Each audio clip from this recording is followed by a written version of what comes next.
So this looks pretty good. I mean, there's the thing about animation is you can sit here and you can tweak forever. And I think it was somebody famous, like Da Vinci or somebody, said that work is never really done; it's only ever abandoned, or artwork. And I think that's pretty true. I'm probably misquoting whoever said that. But it is probably true. I mean, and there's things I'm already noticing. Like you'll notice the rotation looks odd right here at this particular point. So I could go back and find that place where the rotation is happening and just kind of tweak it and let it, just adjust it a little bit so it doesn't look so odd. I don't see a lot of that happening elsewhere. A little bit right here, you can see it's kind of coming off of the motion path a little bit. So if I want to fine tune, this would be a good time to do it. If I want to fine tune like the gaps between these different you know, keyframes here, this is when I'd have to go to, or excuse me, these in-betweens here, this is where I'd have to go into my graph editor and look and see what's going on. Like it's a real sharp drop right here, right? So if I wanted to just kind of soften it, I could just pull this back and it'll soften it up a little bit. So these are things that are not terribly difficult to do. You can see right there, if you look at the upper screen, you can see that it's actually shifting kind of where it is, right? I think that generally speaking, it's good to have your ball kind of land at a fairly decent trajectory and then kind of pop off like really quickly. I think it creates a nice little pop, snap, if you will. And then you want it to be nice and smooth going through the arcs. But as it's kind of going into each of these, it's going quickly. But then I think it's almost more interesting to have it coming off quicker than it's going in. And that might seem counterintuitive, but it does give it a nice little pop. There is a bit of an oddity here, and that is, if you note here, it looks like there's more frames on this left side of this parabola than the right side, and I think it's because it's not quite centered. I'm going to look at the frames here. So that's 203 and 223. So 20 frames in the middle. So 20 frames throughout the whole thing. So I think 10 frames in would be 213. And sure enough, yep, it's not quite centered. Now, when we made the animation, it's probable that it looked right. And remember when we made that keyframe, I mean, it's probable that it looked right, but because we were looking at a reference video, we really didn't know exactly where the top was. We were just kind of estimating. So I'm just going to move just by clicking and dragging to the left. I'm going to move the Y position over, and then sure enough, that looks a lot better. And that's, I think, all I'm going to have to do with that. Yeah, I think it looks pretty good. So let's go ahead and take a look at this animation and see what's what. Again, right here, we talked about maybe how this could go in a little softer and then come out a little harder, and I didn't even really change it. And there we go. Now it matches the other two. All right, let's hit spacebar. I'm happy with that. So at this stage, let's get out of the graph editor. We've got all our keys. There's quite a bit going on. And we've got our bouncing ball, which is great. And what we're going to do now is essentially add the motion blur.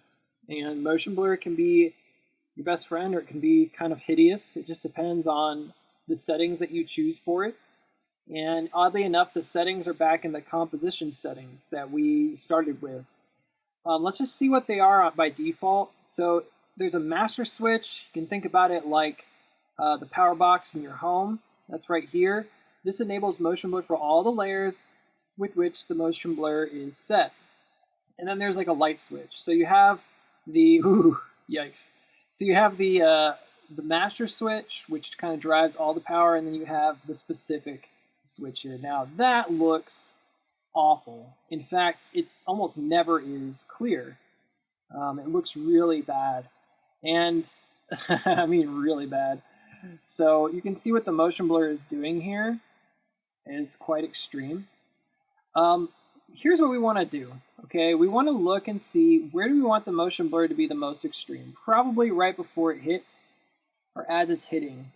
So I would say, go to the frame that right before it hits, right there, or maybe even slightly before that. And that's really where it's going to be the most extreme. And then let's pull up our composition settings. So composition settings. Over on the right here, there's some tabs you see up top. If you go to advanced, you're going to see some different options right here. The first one is shutter angle, and my shutter angle for some reason was like maximum. Yours might be fine, and then the shutter phase. The shutter phase has more to do with like whether or not the motion blur is it's occurring like before or after where the initial keyframe actually falls. We'll probably keep our shutter phase right around 90, and I think that looks a lot better, so I'm going to check it out. And then if it still looks like too much, I might go back. Yeah, so one really odd thing is that it doesn't even look like it's hitting the ground. You see that? And again, that might have to do with our shutter phase. But let's go back and check.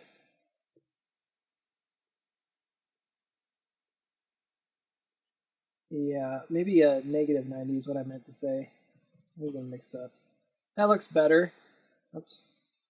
But I still think it's too much motion blur. So I'm going to change the shutter angle even more.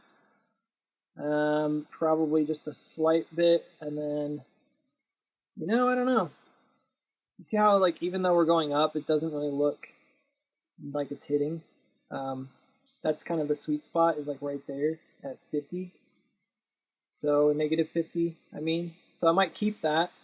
But then if I look at it and it looks weird, it looks pretty good. It still looks like it's almost not hitting. It's like slightly high. That looks pretty good though. That motion blur adds quite a bit of depth to the animation. Okay, I'm gonna go to fit in my panel so I can see it. And then because it's sort of evenly high, I'm just gonna go back to unlock my ground, and I'm just gonna go to one of those frames. I'm just gonna move my ground plane up. I mean, there's not really any point, and I'm just tapping on the keyboard. After you select it, if you start tapping on the keyboard, it should just move the position, usually by default, once you select it. And then there you go. It looks like it's hitting now.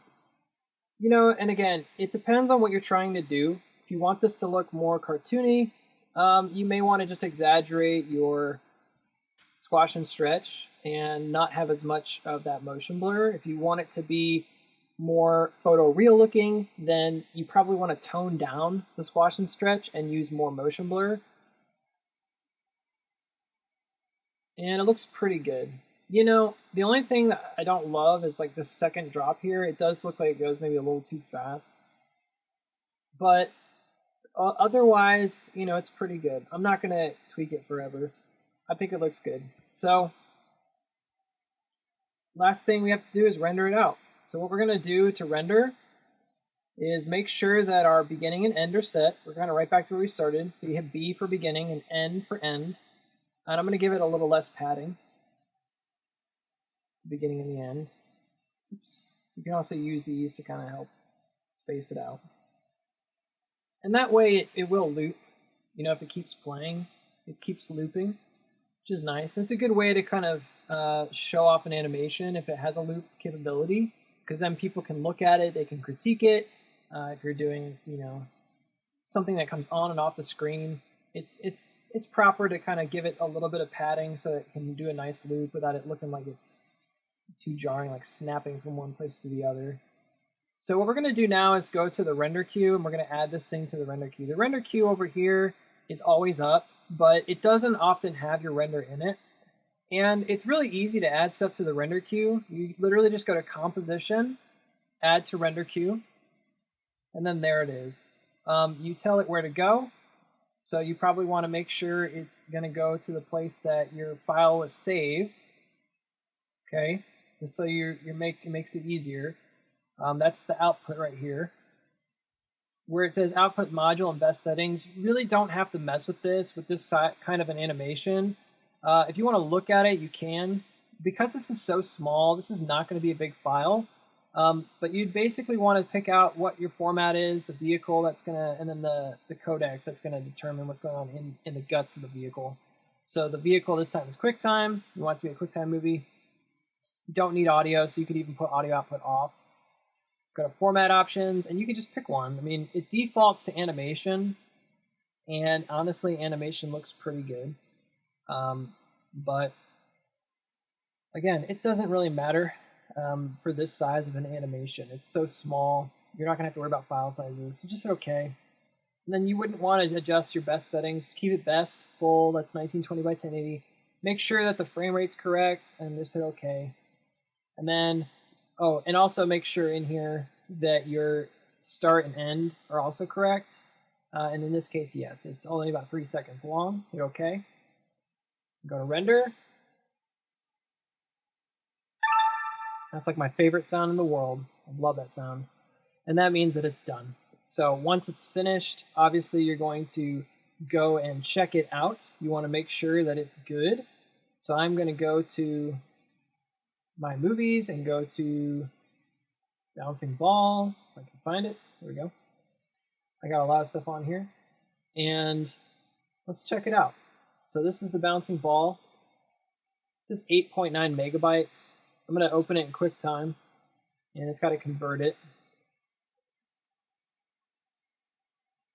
And there you go. Now it's ready to share and show off. And you've learned a lot about animation. We talked about arcs. We talked about staging and timing. We talked about slow in and slow out. We talked about exaggeration. We talked about volume control, which has to do with solid drawing. And then in addition, you learned about animating rotation, scale. Again, learned about the graph editor. This is a really awesome, meaty project. So I hope you guys enjoyed it. I hope you have something fun. If you did this video and you want to show it off, I would love if you link to it or something in the in the comments. That'd be awesome. Feel free to leave comments down below. I'd love to see that. Oh yeah, once you're done, you'd have to save it as a converted file, and I'm going to do that. So, piece of cake. You might want to save your overall project, Command S, and you're good to go. Woo! You did it. Good job on finishing the bouncing ball project. If you like this video and you would like to see more, go ahead and like and subscribe. We do believe in project-based learning, so hopefully you enjoyed the project and you learned a lot in the process. Y'all have a great day. Cheers. My face is so squishy. Why is it so squishy? Oh no.